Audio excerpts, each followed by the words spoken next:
We must first understand where negativity comes from.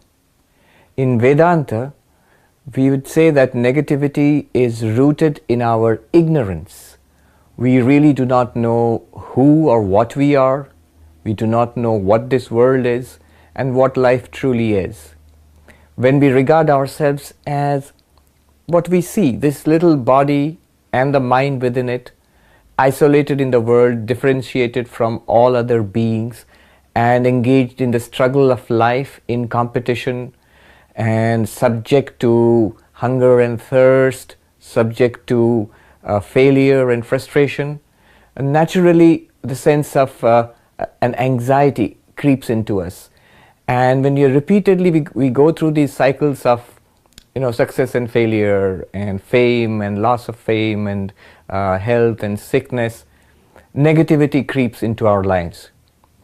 So Vedanta tells us, first know yourself as who you really are. And we really are not this body and mind, but the infinite spirit, an immortal consciousness working through this body and mind, expressing ourselves through this body and mind in this life. Since we are not truly mortal, we are not truly subject to death, and hence the fear of death one needs to overcome. It takes a lot of work, of course, and there are other aspects related to this ignorance. For example, love and desire. The moment we identify ourselves with this little body and mind, and then whatever is good for this little body and mind, whatever is pleasant for this little existence, this little personal existence, we desire that. Whatever we find threatening for this little personal existence, we hate that, we try to avoid that. And in this race of desire and aversion, negativity, anxiety is inevitable. Now the way that Vedanta deals with this is fundamentally, first of course, self-knowledge. Knowledge that we are consciousness, existence, consciousness, bliss. But also, for example, love.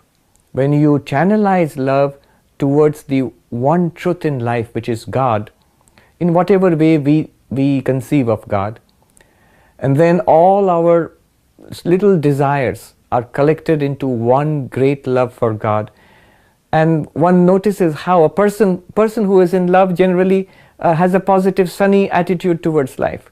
So love is definitely a very powerful antidote to negativity.